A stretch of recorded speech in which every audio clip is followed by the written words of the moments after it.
നമുക്കിന്നൊരു milk pudding ഉണ്ടാക്കിയാലോ? അതും വെറും 3 ഇൻഗ്രീഡിയൻസ് മാത്രം ഉപയോഗിച്ചിട്ട്. അതിനായിട്ട് ആദ്യം തന്നെ ഒരു അടിഭാഗം കട്ടിയുള്ളൊരു പാത്രം എടുക്കുക.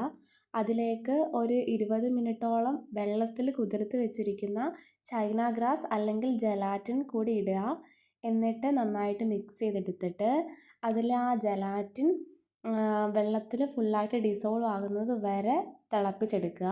എന്നിട്ട് വേറൊരു പാത്രത്തിൽ പാലെടുക്കുക. പാല് ഒരു 500 ml പാലാണ് ഞാൻ എടുത്തിരിക്കുന്നത്.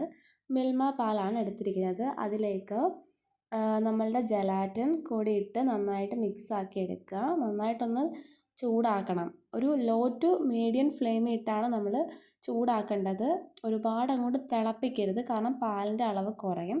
അതിലേക്ക് 1 കപ്പ് പഞ്ചസാരയാണ് ഞാൻ എടുത്തിരിക്കുന്നത്. അത് നമ്മുടെ മധുരത്തിന് അനുസരിച്ച് നമുക്ക് പഞ്ചസാര ഇടാം.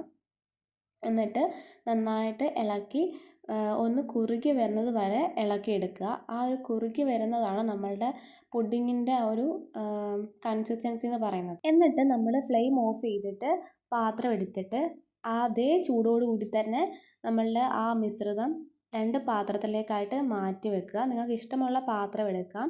ഗ്ലാസിൻ്റെ പാത്രം എടുക്കുന്നതായിരിക്കും കുറച്ചും കൂടി നല്ലത്. അതിലേക്ക് നട്ട്സ് ഇടുക. നട്ട്സ് ഇട്ടിട്ട് നമുക്ക് ഏത് നട്ട്സ് വേണമെങ്കിലും ഇടാം. ഞാനിവിടെ കാഷ്നട്ട് മാത്രമാണ് ഇടുന്നത്. എന്നിട്ട് ഫ്രിഡ്ജിൽ വെച്ച് ഒരു 4 to 6 മണിക്കൂർ വരെ ഫ്രിഡ്ജിൽ വെക്കുന്നത് നല്ലതായിരിക്കും.